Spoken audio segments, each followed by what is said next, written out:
అది ఎంత కన్వీనియంట్గా ఉంటాయి పాలిటిక్స్ అంటే, మన ఈ మధ్యన ఒక విశ్లేషకులు ఒక ఆయన,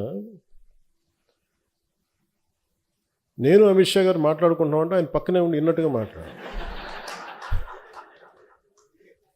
అంటే నాకు ఆయన అంటే చాలా గౌరవం, నాకు చాలా గౌరవం. ఎందుకంటే ఆయన ఇంట్లో పెళ్ళికి కూడా వెళ్ళాను నేను. ఓకే, ఎవరి అభిప్రాయాలు ఉండొచ్చు, నిజంగానే పాలసీ పరంగా మాట్లాడటం విశ్లేషణ వేరు, హియర్సే అనేది విశ్లేషకులు మాట్లాడకూడదు. ఇప్పుడు పలానోళ్ళు చెప్పారు నాకు, అథారిటీ వాళ్ళు ఎవరు చెప్పలేరు. ఈ సభాముఖంగా నేను మీకు ఒకటి చెప్పదలుచుకున్నా, మనకి ఎక్కడ ఉంది పార్టీ నడపడానికి శక్తి? టీవీ ఛానల్స్ ఉన్నాయా మనకి? కనీసం మనకున్న సోషల్ మీడియా హ్యాండిల్స్ అన్నీ, నాకు ఏదైనా కష్టం వస్తే అందరూ ఏకాభిప్రాయం మీద ఉంటారా? మన దగ్గర టీవీ ఛానల్స్ లేవు. నేను చాలాసార్లు చూస్తుంటా, ముందు నన్ను ఎవరిని మెచ్చుకొని తెగ విశ్లేషకులు ఉన్నారని నాకు భయం వేస్తుంది. వీళ్ళ తర్వాత ఫ్యూచర్లు తిడతారు నేను.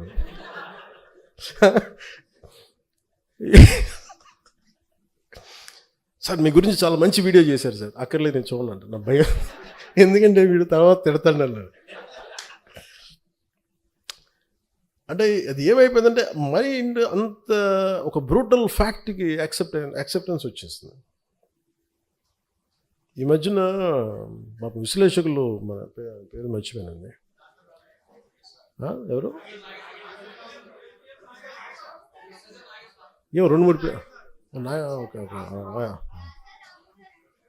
ఆయన ఏమంటారు, నేను వెళ్ళలేదు చదువు, ఆయన కూడా తిట్టారండి కొద్దిగా. ఏమన్నారు?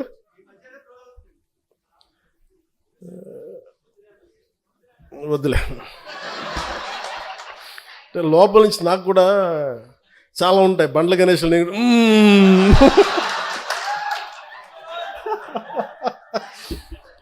ప్రొడ్యూసర్ బండ్ల గణేష్ ఏమంటాడు కూర్చోబెట్టి లోపల బావులు, అట్లా నేను కూడా ఏదో మాట్లాడాలనుకుంటే వద్దులే వస్తుందండి.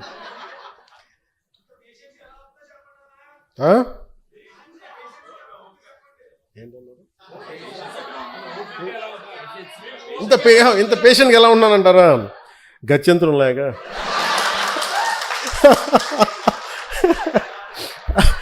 అలాగే ఇప్పుడు విశ్లేషకులు ఏది మాట్లాడుతూ ఉంటే, అంటే ఈ మధ్య ఎక్కువ న్యూస్ అయింది కాబట్టి చెప్తాను, మామూలుగా ఇది పట్టించుకోను. కానీ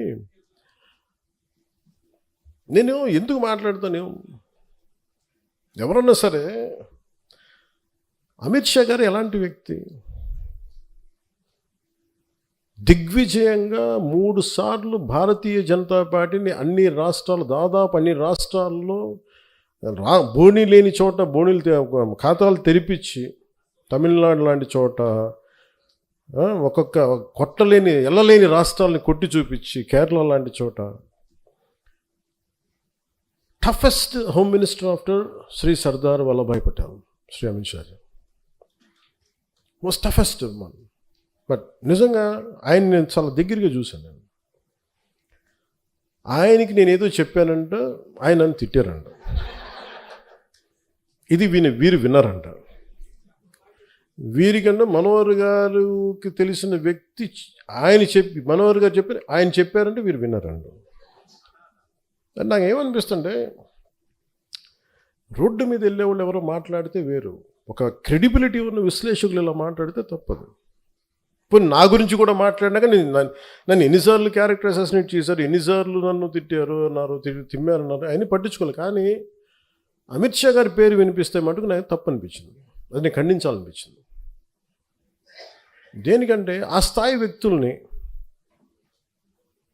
కశ్మీర్ని ఆర్టికల్ 317 రద్దు చేయించి అలాంటి పరిస్థితుల్ని హ్యాండిల్ చేసిన వ్యక్తి, వెస్ట్ బెంగాల్ని అసలు దేశంలో ఉంటుందా లేదా భవిష్యత్తులో ఉన్న దాంట్లో నుంచి దేశాన్ని దాన్ని బయటికి తీసుకొచ్చిన వ్యక్తి, అలాంటి వ్యక్తి గురించి తేలిగ్గా మాట్లాడేస్తే మరి స్థానికంగా ఉన్న ఆంధ్రప్రదేశ్ బీజేపీ నాయకులకి ఎంత బాధ ఉందో నాకు తెలియదు. కానీ ఎందుకంటే ఇద్దరే మాట్లాడారు అమిత్ షా గారి గురించి మాట్లాడితే.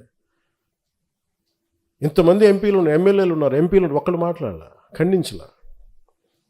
కనీసం ఇది నాకున్న వారికి ఉన్న గౌరవంతో నేను ఖండించాల్సి వచ్చింది. దానికి మీరు స్పందించారు బీజేపీ కంటే, దానికి చాలా అందరికీ మనస్ఫూర్తిగా నా ధన్యవాదాలు తెలియజేసుకున్నాను.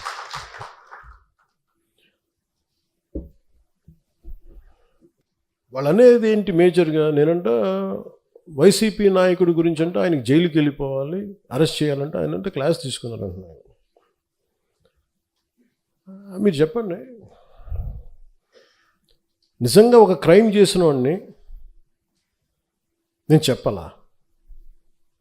అంటే ఒకటి జైలుకి వెళ్ళిపోయి ఒకళ్ళకి ఏదైనా అయిపోతే దానివల్ల జనసేన ఎదుగుతాడు, పవన్ కళ్యాణ్ ఎదుగుతాడు. అంత దిగజారుడు మైండ్ సెట్ ఉంది. అసలు దానికోసం పాలిటిక్స్కి వస్తామా?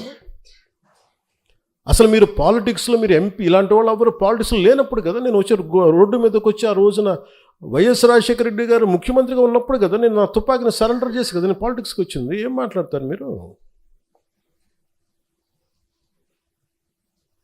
ఎంత తెగింపు ఉంటే వస్తాం, ఎంత తెగించే గుణం ఉంటే వస్తాం పాలిటిక్స్కి. అలాంటి నేను కూర్చోబెట్టంటే వైసీపీ నాయకుడు అంటే ఆయన జైలుకి వెళ్ళాలని చెప్పానని ఈయన ఊహించుకొని చెప్తారు.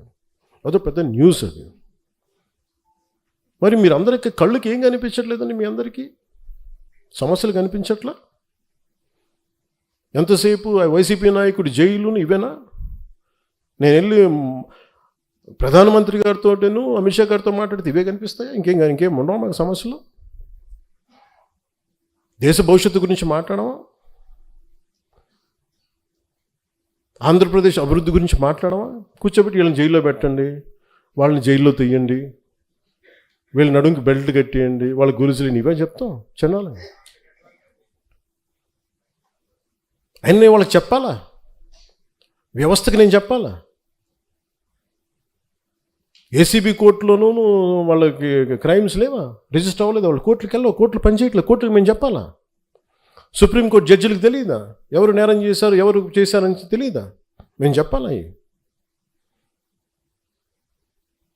ఇది నన్ను ఇన్సల్ట్ చేయడం కాదు, అమిత్ షా గారిని ఇన్సల్ట్ చేయడం కాదు, వ్యవస్థని అవమానపరచడం. నేను ఎందుకు పట్టించుకోనంటే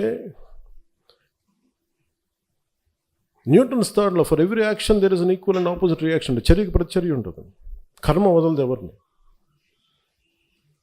కర్మ ఎవరిని వదలదు. ఎవరు చేసిన పనులు వాళ్ళు తగులుతాయి అంతే. అది మంచి కావచ్చు, చెడు కావచ్చు. సాధ్యమైనంత మంచి చేయడానికి ప్రయత్నం చేస్తాం. అలాంటిది నేను కూర్చోబెట్టి వాళ్ళని జైల్లో పంపించండి, వీళ్ళని జైల్లో పెట్టండి ఏంటి? ఆ సెంటిమెంట్ అంతా కూర్చోబెట్టి మీరు ఏదైనా అయిపోదామనా? దానికి నన్ను వాడుకోకండి దయచేసి. పవన్ కళ్యాణ్ అనే వ్యక్తిని మీ పెరుగుదల కోసం, మీ ఎదుగుదల కోసం పంచింగ్ బ్యాగ్ లాగా వాడుకుంది చాలు, ఇంకా ఆపేసేయండి. ఈ రోజున నాయకులకి, ఆడపడుచులకి, మహిళా నాయకులకి, అందరికీ చెప్తున్న నాయకులకు కూడా, కార్యకర్తలకి, జన సైనికులకి నా సహనం ఇంక ఇప్పుడు దాకా చూపించాను. ఒక పుష్కరం తర్వాత నేను నా సహనం భరించాను, నేను అందరినీ భరించాను. ఇక భరించడాలలో కాన్సిక్వెన్సెసే ఉంటాయి ఎవరికైనా సరే. నాకు ఆ భయాలు లేవు. నాకు అసలు ఓడిపోవడాలు, గెలుపుల మీద నాకు ఏమీ లేదు. నేను ఎప్పుడు ముందుకే వెళ్తాను. అంతేగాని కూర్చోబెట్టి వీళ్ళనంటే ఈ మాట అంటే ఓట్లు పోతాయండి, వాళ్ళనంటే ఇది పోతుందండి, ఆ భయాలు చేసేసే దేశాన్ని ఇక్కడ దాకా పట్టుకొచ్చారు అందరూ. ఒక సమస్యని సమగ్రంగా అర్థం చేసుకొని మాట్లాడటం, దానికి కుదిరితే ఒక పరిష్కార మార్గం వెతకటం, చేసిన ఒక నిర్ణయానికి ధైర్యంగా నిలబడి కట్టుబడి ఉండటం. నాకు తెలిసింది అది. అది ఎక్కడి దాకా తీసుకెళ్తే అక్కడి దాకా తీసుకెళ్ళాను.